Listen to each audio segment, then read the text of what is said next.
Allah subhanahu wa ta'ala a dit قُلْ يَا أَيُّهَا النَّاسِ dit aux gens إِنِّي رَسُولُ اللَّهِ إِلَيْكُمْ جَمِيعًا je suis le messager d'Allah subhanahu wa ta'ala pour vous tous. Donc le Nabi sallallahu alayhi wa sallam a été envoyé pour tout le monde. Mais il a été écrit que ceux à qui a été envoyé le Nabi sallallahu alayhi wa sallam ne répondraient pas tous favorablement à l'envoi de Nabi sallallahu alayhi wa sallam. Donc il resterait toujours des gens qui ne répondraient pas, qui refuseraient toujours da'wat Nabi sallallahu alayhi wa sallam. Ça, c'est une chose qui a été écrite. Et cette chose écrite restera jusqu'à l'avènement du jour dernier. Cela étant, comment celui qui a répondu favorablement à l'appel de Nabi sallallahu alayhi wa sallam devrait se comporter avec celui qui n'a pas répondu favorablement? Et ils vivent sur cette terre et ils sont obligés d'y vivre ensemble. Ce discours, bien sûr, s'adresse aux musulmans parce que les autres, c'est soit la loi, soit... Mais les musulmans, ils ont une loi divine. Cette loi divine, nous voudrions bien savoir ce qu'il dit à propos de ça. C'est quoi les bases de ce comportement? La première base, parmi les bases dont j'ai voulu parler, c'est les appeler à Allah subhanahu wa ta'ala. Mais il y a une compréhension qui est répandue chez les musulmans. C'est que cet appel à Allah subhanahu wa ta'ala est réservé aux du'at, est réservé aux érudits, aux savants. Et ceci est une erreur notoire. C'est vrai que l'appel à la voix d'Allah subhanahu wa ta'ala, déjà c'est la profession des prophètes, du prophète sallallahu alayhi wa sallam. Et puis le Nabi sallallahu alayhi wa sallam a ordonné à certains de ses compagnons d'appeler à Allah subhanahu wa ta'ala. Et puis le Nabi sallallahu alayhi wa sallam a laissé un appel général à toute personne qui sait une chose, qu'il a sait correctement, de la faire parvenir aux autres. Donc ce n'est pas une chose qui est limitée à X ou à Y, mais c'est une chose qui est générale aux musulmans. Alors j'ai dit que comment faire cet appel?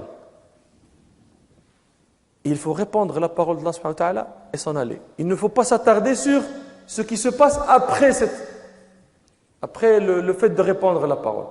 Ne t'attarde pas au fait, non, il a accepté, il a refusé. Ça, ce n'est pas de ton ressort, tu ne te feras pas blâmer pour ça.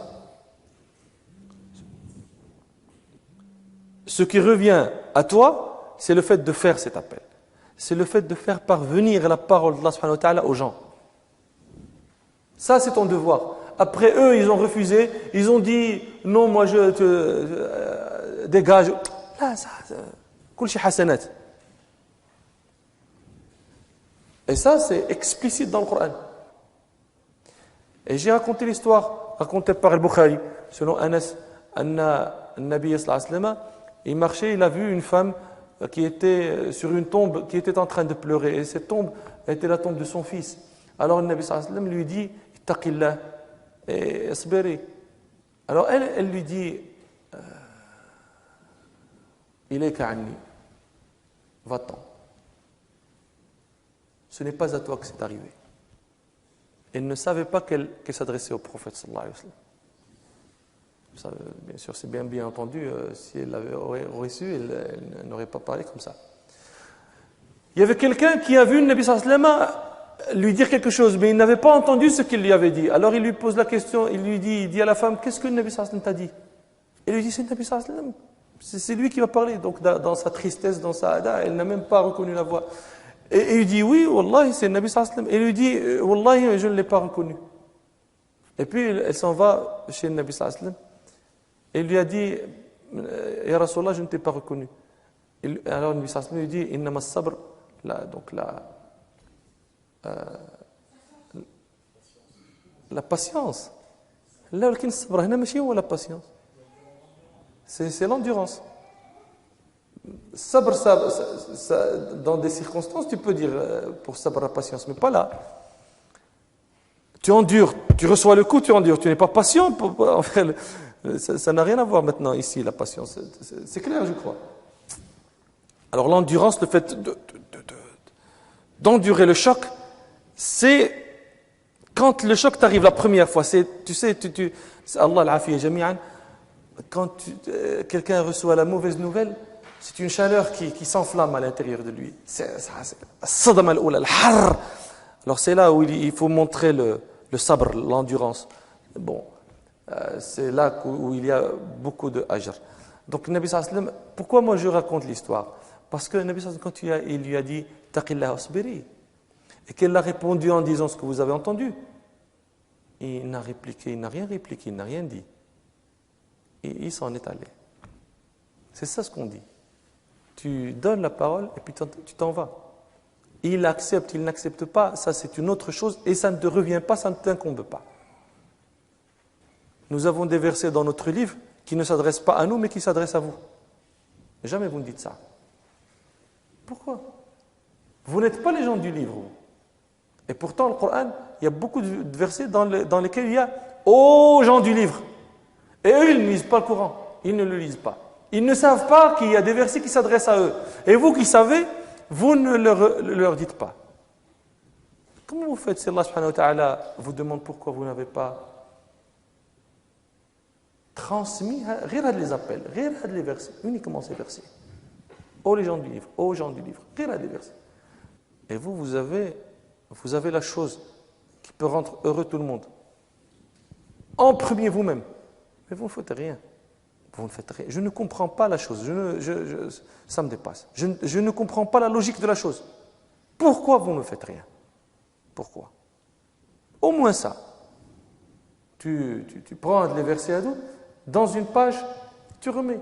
Ah, salut Claude. Tu sais que, bon, il y a dans notre livre, c'est une responsabilité. Après, tu fais ce que tu veux. Tu brûles, tu jettes. Bon, ça.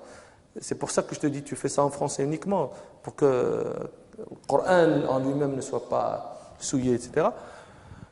Mais tu fais, tu transmets. Alors la deuxième base, c'est le fait d'être équitable. النبي الله تعالى يقول يا أيها الذين آمنوا كونوا قوامين لله. ما عرفت كيف نترجم لكم هذه.